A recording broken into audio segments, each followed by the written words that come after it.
현대건설 2022년 상반기 실적을 스루풋 회계로 분석을 해서 진행을 하도록 하겠습니다. 하단에 나와 있는 내용 참조해 주시고요. 내용이 좋았다고 생각하시면 구독, 좋아요 꼭 부탁드리겠습니다. 그리고 1.5 배속을 보시면 편하실 거라고 생각이 듭니다. 죄송합니다. 주가는 46,050원으로서 2021년 말보다 1,600원이 상승했습니다. 장부 가격 대비 그러나 82% 선밖에 되지는 않습니다. 주주 내용은 현대자동차가 20.95%, 기아가 5.24%, 현대모비스가 8.73%를 가지고 있고 국민연금공단이 9.96%, 외국인이 상당히 많이 들어와 있네요. 그 23.47%가 되겠습니다.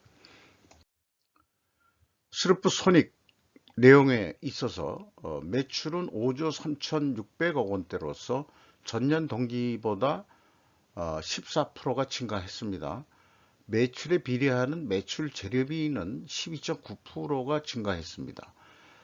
요거만 보더라도 스루프트 회계에는 그 원재료 가격도 분명히 상승했을 텐데 그 매출이 더 증가했다는 얘기는 수주 판매 가격이 더 증가했던가, 또는 그 건설업에서는 그 미청구 공사가 그 증가를 좀 했기 때문에 이렇게 그 증가한 것으로 나타날 수 있다, 이렇게 이제 분석이 될 수 있겠어요. 그 결과 스루풋은 14.4% 증가했고 스루풋율은 0.3% 상승했습니다. 운영비용은 5.4% 그 15.6% 증가했습니다. 그 결과 TOE 생산성은 0.98로서 전년보다 0.01포인트가 떨어졌는데요. 이 영업손실 662억 원이 나왔습니다. 그러나 이제 원가회계는 영업이익으로 1890억 정도가 났거든요. 그래서 그 차이가 2551억 원 차이가 나게 됩니다. 이것은 오로지 그 미청구 공사가 크게 증가했기 때문입니다. 수주업에서 미청구 공사는 아직 청구하지 않은 공사인데 이것을 수익으로 인식하는 어떤 회계 기준을 적용하기 때문에 이런 결과가 나온다고 할 수 있겠습니다. 그러나 스루풋 회계는 그것을 인정하지 않고 제거를 합니다. 그래서 실질적으로는 적자라는 거죠.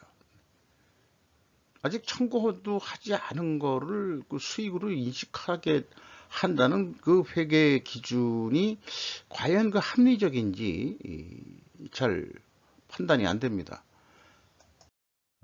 그래, 재고자산 명세인데요. 그 WCAI가 16억 원 줄었습니다만은 미청구 공사가 무려 3,714억 원이나 증가를 했습니다. 이것 때문에 이제 그 영업이익이 나오고 매출도 그 증가한 거로 이렇게 나오게 됩니다. 그러나 더 중요한 것은 그 수주산업에서는 그 수주사항과 수주 잔액과 그 다음에 완성 공사액이 매출액과 연결이 어떻게 되느냐가 흐름으로 연결이 돼야 되는데 전혀 그러지 못하는 그런 수준으로 요즘 공시가 되고 있죠. 도대체 이게 기한이 언제부터 언제까지 끝난 건지, 이게 뭐 6월 합계액은 6월 말이겠지만은 아직 안 끝난 거를 그 몇 년 동안 소급해 가지고 하는 건지 기간 개념이 없어요. 그래서 현재 그 수주 잔액은 58조 원이 있다는 얘기인데 완성 공사액 38조 원인데 이게 그 상반기 매출액이 그 보시다시피 그 아직 얼마 안 되지 않습니까? 그러니까 이게 기간 개념이 없는 이런 걸 가지고 공시하는데 무슨 어떤 가치가 있고 의미가 있는지 모르겠어요. 저도 그 조직 생활을 했지만은 그 기업 내에서 공무부 수준의 사내공사 관리 수준 정도, 그런 수준뿐이 안 되는 것 같습니다. 그래서 여기 그 위에 있는 그 양식대로 그 기간 개념이 들어간 기초잔액, 수주계약, 상반기에 수주계약 얼마였다. 그 다음에 완공 매출이 얼마였다. 그래서 기말 잔액이 얼마다. 이런 식으로 좀 해줘야 그 기본 수준이 되지 않겠냐. 그래서 그 모델 케이스로는 현대중공업처럼 해줘야 된다라고 소개를 하고 싶습니다.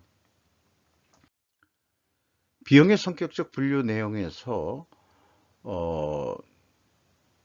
그 MC 매출원가 재료비는 3.2%가 증가했어요. 운영비용은 15.6%가 증가를 했습니다. 가공비인데 이거는 이제 건설업에서는 현장 운영비용이라고 얘기를 해야 되겠죠. 3조 6천억대가 나갔는데 그 가공 그 현장 운영 비율로는 한 그 69%를 나타내고 있습니다. 근데 이것이 현대건설이 상반기에 비용의 성격적 분류 내용을 공시를 안 해가지고 전년도 그 현장 운영 비용을 산출을 해서 그대로 적용한 내용이 되겠습니다. 다소 그러니까 실제와는 오차가 있다 이렇게 생각됩니다만은 왜 상반기에 그 비성분 데이터를 비공개했는지 그거를 잘 모르겠어요. PQ 총 제조 비용은 이게 이제 그 미청구 공사의 증가액 차이가 되겠습니다. 다음 장에도 또 그 좀 표기를 해서 설명을 드리겠습니다. 그리고 그 비성분을 비공시했기 때문에 그 이거 2021년도 그냥 인건비를 보면은 직원 수는 이제 상반기 인원 그를 적용을 했는데요. 평균 임금이 그 1억 2,700만 원 선으로 약간 증가한 거로 이렇게 됩니다만 올해 들어와서 조금 더 증가했을 거라고 저는 그렇게 좀 추측이 됩니다. 건설업은 이제 그 외주 가공, 외주비가 큰 그 비중을 차지하는데 운영 비용 중에 66.6%가 그 해당이 된다고 할 수 있겠습니다. 2단계 비교는 의미가 없고요. 제가 그 맞춰 놓은 수치이기 때문에 현금 흐름표 기준에서 전년도는 일치를 합니다만은 올해 상반기에 54억 원 차이가 납니다. 현금이 틀리다는 것은 문제가 좀 있다고 볼 수가 있죠. 현금 흐름표에 그 295억 원의 현금이 들어왔으면은 재고 자산에서 그 295억 원이 감소를 했는데 245억 원뿐이 감소를 안 했거든요. 그러면은 54억 원이 뭐라 할까요?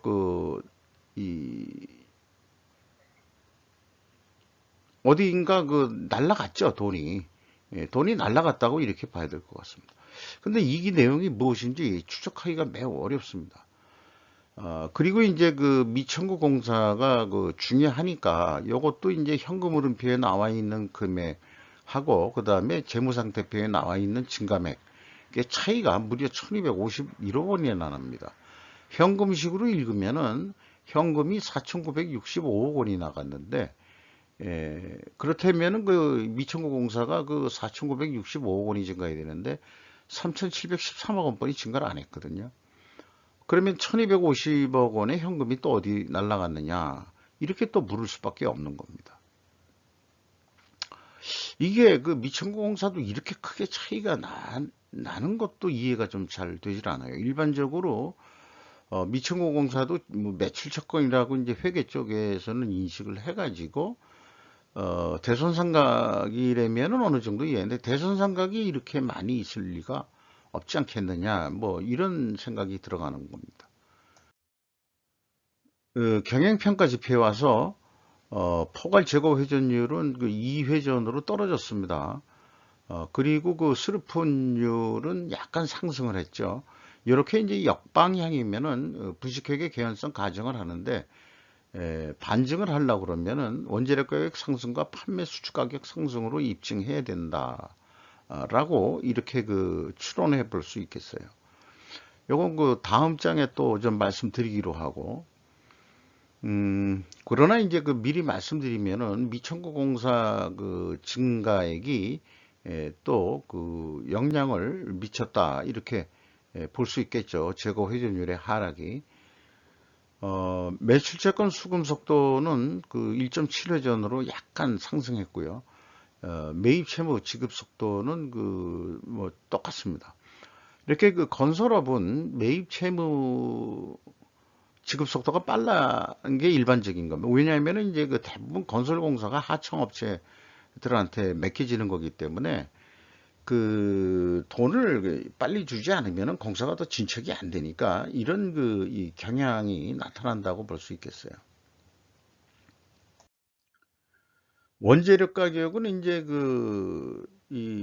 뭐 신문에도 많이 났지만 아시다시피 많이 상승을 했습니다. 그래서 일반적으로 한 20%에서 그 10%선 정도 그 쇠 가격이 좀 더 크게 상승을 했고, 그다음에 레미콘 시멘트도 상당히 그 상승을 했습니다.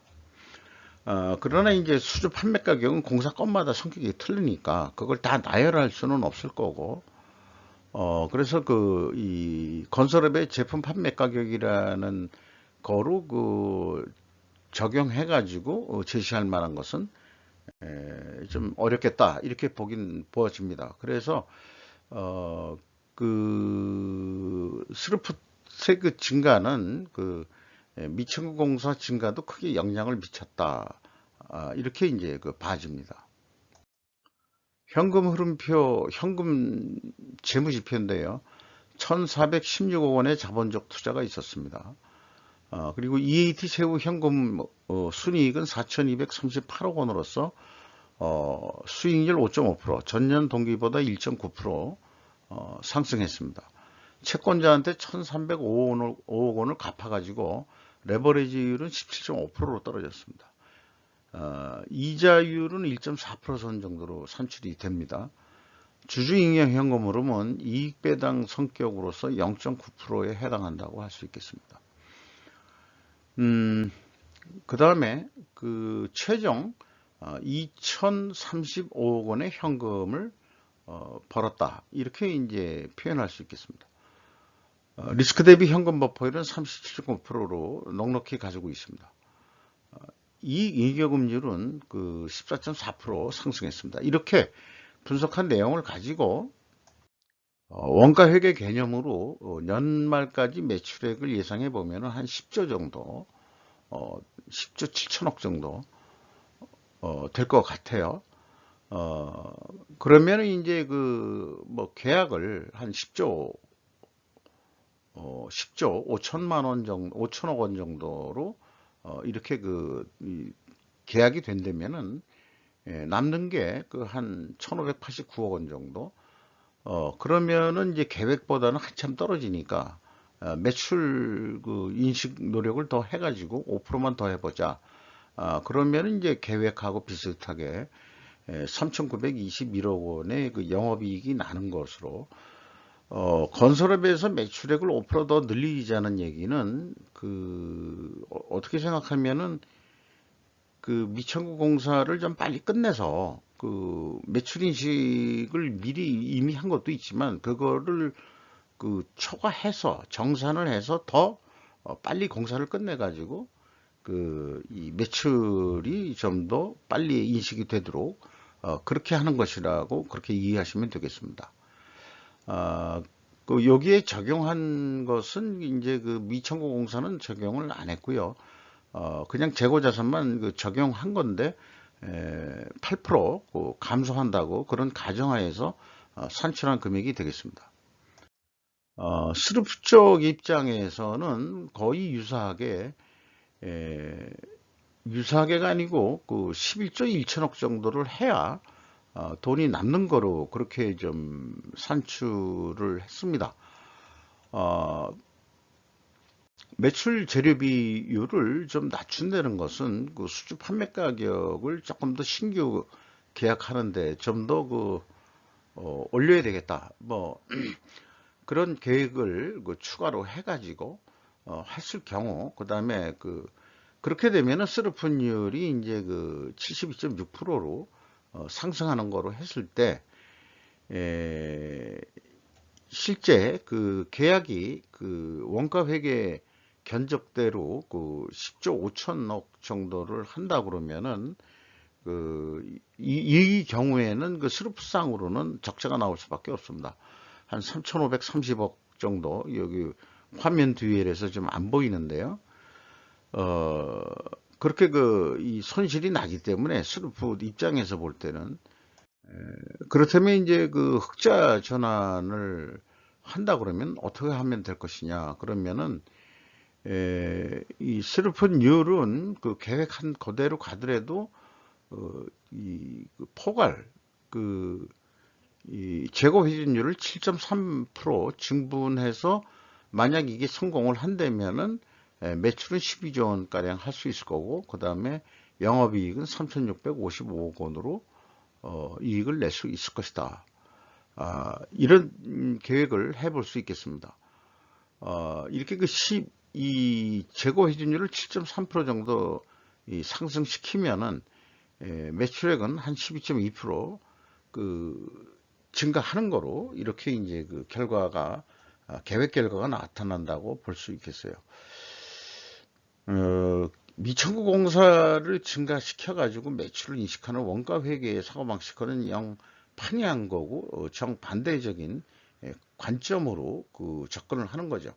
미청구 공사 증가율도 회전량이 높아야 된다.